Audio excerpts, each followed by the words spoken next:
Halo pendengar kisah, selamat datang kembali di channel kami yang membahas kisah kriminal yang benar-benar terjadi di seluruh dunia. Kami berharap semoga kalian semua dalam keadaan sehat walafiat dan dijauhkan dari mara bahaya. Di dalam kisah kali ini, kami akan membahas sebuah kasus pengeksekusian yang terjadi di negara tetangga, yaitu Malaysia. Kejadian ini terjadi pada tahun 2018, di mana ada seorang pria yang berprofesi sebagai teknisi gigi dieksekusi oleh seorang temannya yang baru saja dia kenal melalui sebuah aplikasi. Pengeksekusian itu bukan tanpa alasan. Hal itu terjadi diakibatkan karena korban tak menepati janjinya untuk memberikan sang teman suatu pekerjaan. Katanya mahkamah tiada budi bicara dalam menjatuhkan hukuman membabitkan kesalahan. Bagaimana cerita lengkap tentang kisah ini? Jadi beginilah kisah di baliknya. Di kota Port Dickson, Malaysia, ada seorang lelaki bernama Mahusin Abdul Rahim yang berusia 28 tahun. Tidak banyak informasi tentang latar belakang Mahusin, tetapi diketahui kalau Mahusin bekerja di sebuah klinik gigi yang ada di kota Port Dickson tersebut. Mahusin berprofesi sebagai juru teknik pergigian atau di Indonesia lebih dikenal sebagai teknisi gigi. Teknisi gigi sendiri adalah seorang tenaga kesehatan yang membuat, memperbaiki, dan menyesuaikan gigi palsu, serta juga alat ortodontik berdasarkan cetakan yang telah dibuat oleh dokter gigi. Mereka biasanya tidak secara langsung menangani pasien seperti dokter gigi ataupun perawat gigi, namun mereka biasanya bekerja di sebuah laboratorium gigi ataupun sebuah klinik gigi. Dan Mahusin sebagai tenaga kesehatan tersebut, dia bekerja di sebuah klinik gigi yang bernama Klinik Kesihatan Lukun. Klinik ini berada di sebuah gedung 4 lantai yang terletak di kota Port Dickson. Lantai 1 pada gedung tersebut difungsikan sebagai klinik, sedangkan lantai 4-nya dijadikan sebagai sebuah tempat tinggal seperti layaknya sebuah kamar asrama. Di lantai 4 itulah Mahusin tinggal untuk beristirahat. Namun di sana dia tinggal sendirian. Tidak ada staf lain yang tinggal bersamanya dan bisa dikatakan kamar asrama itu sudah menjadi unit pribadi untuk Mahusin. Di klinik tempat dia bekerja, Mahusin dikenal sebagai seseorang yang ramah dan juga rajin. Dia tak pernah terlambat datang bekerja dan selalu tersenyum kepada rekan-rekannya. Selain itu, Mahusin juga rajin menjaga kebugaran dirinya, salah satunya dengan cara berolahraga. Olahraga yang paling disenangi oleh Mahusin adalah bermain futsal, dan berkat kesenangannya itu, Mahusin pun banyak memiliki teman. Meski telah memiliki kehidupan sosial yang cukup luas, Mahusin tetap saja seringkali merasa kesepian saat sedang sendirian di dalam unit asramanya. Oleh sebab itu, ketika waktu luang, dia pun mencari kenalan baru melalui sebuah aplikasi yang bernama WeChat. Lalu sekitaran bulan Januari tahun 2018, melalui aplikasi tersebut, Mahusin berkenalan dengan seorang pria yang bernama Abdul Malik Rosli. Abdul Malik ini merupakan seorang pria berusia 20 tahun yang tinggal di kota Johor Bahru, Malaysia. Dia merupakan anak bungsu dari 4 bersaudara. Dia tinggal bersama keluarganya yang ada di kota Johor Bahru. Namun identitas dari keluarganya tidak diungkapkan kepada media. Berbeda dengan Mahusin, Abdul belum memiliki pekerjaan. Dia tidak memiliki keahlian khusus sehingga hal itu membuatnya kesulitan mencari kerja. Tak hanya itu, keluarga Abdul juga berada dalam kondisi finansial yang tidak terlalu baik. Sejak kecil, Abdul sudah hidup dalam kesederhanaan bersama keluarganya. Oleh sebab itulah, keluarganya menuntut Abdul untuk segera mendapatkan sebuah pekerjaan agar dapat menghidupi keluarganya tersebut. Kemudian meski baru mengenal, Abdul sudah menceritakan semua ini kepada Mahusin. Abdul mengeluhkan hidupnya dan juga kesedihannya karena dia merasa lebih nyaman bercerita kepada Mahusin. Mendengar cerita itu, Mahusin pun menjadi iba. Dia sangat ingin membantu Abdul keluar dari kesulitan itu. Saat itu Mahusin pun berpikir mungkin saja akan ada pekerjaan yang cocok untuk Abdul di klinik gigi tempat dia bekerja. Dengan sangat bersemangat, Mahusin pun menawarkan pada Abdul untuk datang ke kota Port Dickson. Mahusin berkata kalau dia akan mencoba memasukkan Abdul ke klinik tempat dia bekerja tersebut. Selain itu, dia juga menyampaikan selama Abdul di kota Port Dickson, Abdul bisa tinggal bersamanya di kamar asrama milik kliniknya. Saat itu Abdul yang sudah lelah mencari kerja kemana-mana, dia pun memutuskan untuk langsung menerima tawaran itu. Dia berharap ini adalah kesempatan untuknya bisa mendapatkan penghasilan yang stabil. Maka dari itu, dengan berbekal uang seadanya dari keluarganya, Abdul pun langsung berangkat ke kota Port Dickson dengan menggunakan bus. Begitu sampai di sana, Abdul dijemput oleh Mahusin di terminal bus. Mereka pun langsung menuju ke asrama Mahusin. Namun sayangnya, begitu sampai di asrama tersebut, Mahusin ternyata sudah lebih dulu menawarkan penawaran ke atasannya. Dan ternyata dia baru saat itu mengabarkan kalau klinik giginya belum membutuhkan karyawan baru. Mendengar hal itu, Abdul pun langsung bersedih. Namun Mahusin meminta Abdul untuk tidak khawatir karena Mahusin masih mencarikan pekerjaan lain untuk Abdul. Meski dengan perasaan kecewa, Abdul memutuskan untuk menunggu sebentar di kota Port Dickson. Dia sudah terlanjur sampai di kota itu. Dia merasa tidak enak kepada keluarganya jika harus pulang begitu saja tanpa ada hasil apapun. Oleh sebab itulah Abdul pun tinggal di asrama Mahusin selama beberapa hari. Kemudian setelah beberapa hari berlalu, Mahusin tak kunjung mendapatkan pekerjaan yang cocok untuk Abdul. Di samping itu, Abdul pun mulai merasa resah. Bekal uangnya untuk berada di sana sudah mulai menipis dan juga keluarganya terus-menerus menanyakan apakah dirinya sudah mendapatkan pekerjaan. Semua tekanan itu akhirnya membuat Abdul merasa frustasi. Rasa frustasi itu bertambah semakin besar saat dia melihat Mahusin sibuk dengan pekerjaannya sendiri. Terlebih lagi setiap kali Abdul bertanya tentang pekerjaannya, Mahusin terus memberikan jawaban yang sama kalau dia belum menemukannya. Dan akhirnya jawaban itu pun seketika membuat kemarahan menumpuk di dalam hati Abdul. Kemudian singkat cerita, pada tanggal 19 Januari tahun 2018, sekitar pukul 1 dini hari, Abdul tiba-tiba terbangun saat mendengar suara Mahusin masuk ke dalam asrama. Mahusin ketika itu baru selesai bekerja dan pulang sangat larut malam. Tanpa memperdulikan keadaan Mahusin yang sedang lelah, Abdul langsung menghampiri Mahusin di ruang tengah. Kemudian tanpa basa-basi, Abdul kembali menanyakan apakah Mahusin sudah menemukan pekerjaan untuk dirinya. Abdul memberikan pertanyaan secara beruntun hingga membuat Mahusin pusing mendengarkan suaranya. Mahusin yang sudah merasa jenuh akhirnya marah kepada Abdul. Dia membentak Abdul dan menyuruh Abdul untuk bersabar karena mencari suatu pekerjaan bukanlah suatu hal yang mudah.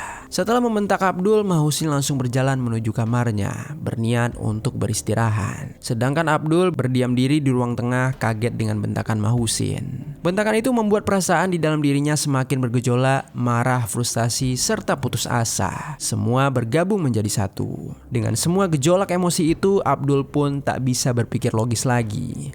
Tubuhnya bergerak seketika mengambil sebuah helm yang tergeletak di asrama tersebut. Kemudian dia berjalan ke arah Mahusin. Saat sudah berdiri di belakang Mahusin, tanpa ragu dia menghantamkan helm itu ke kepala Mahusin. Suara dentuman keras itu memenuhi ruangan, diikuti getaran tubuh Mahusin yang terhuyung ke arah belakang. Dia jatuh tergeletak ke atas lantai. Cairan merah mulai membasahi pelipisnya, namun pukulan itu bukanlah pukulan satu-satunya. Dia kembali menghantam sisi kepala Mahusin dengan tenaga yang lebih kuat. Mahusin terbaring di lantai, nafasnya tersengal-sengal. Pandangannya kabur, dunia di sekitarnya mulai memudar. Perlahan-lahan tubuhnya menggigil menjadi lemas hingga akhirnya sunyi menyelimuti ruangan itu.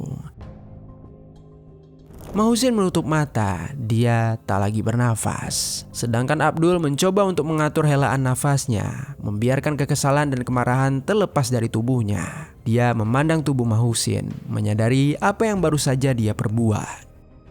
Kepanikan itu pun mulai memenuhi perasaan Abdul. Dia mulai berpikir keras mencari cara keluar dari masalah itu.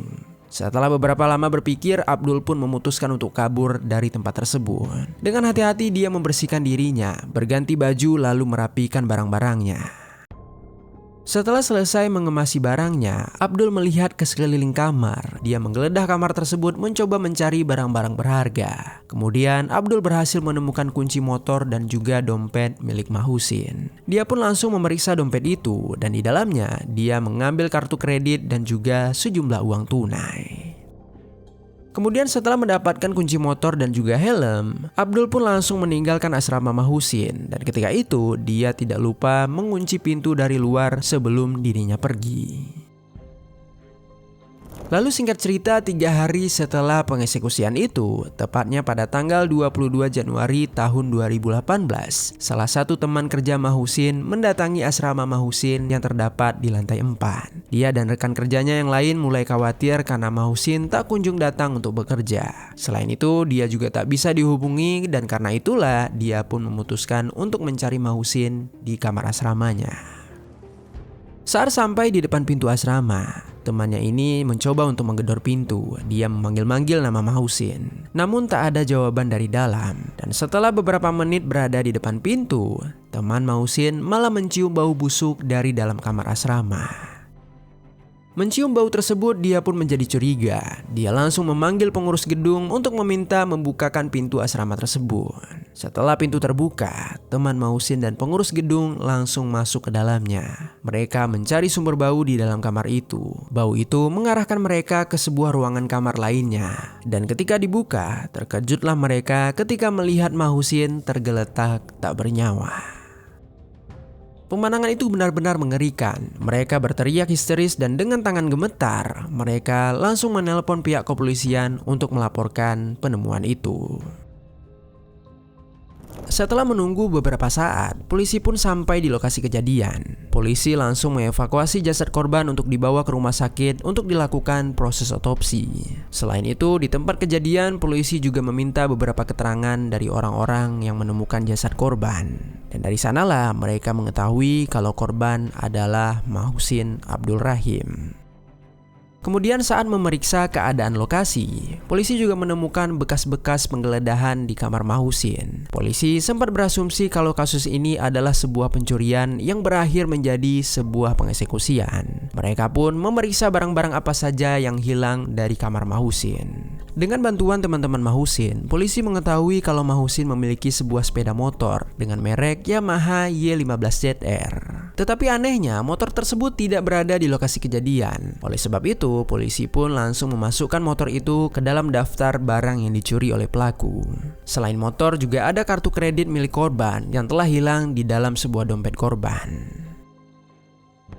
Penyelidikan awal bermula ketika polisi berusaha melacak transaksi pada kartu kredit milik Mahusin. Dengan bantuan pihak bank, polisi menemukan kalau telah terjadi transaksi menggunakan kartu itu pada hari setelah tanggal yang diperkirakan sebagai tanggal kematian korban. Kartu itu digunakan di sebuah mesin ATM yang terdapat di kota Port Nixon. Polisi pun langsung memeriksa rekaman CCTV yang ada di lokasi ATM tersebut.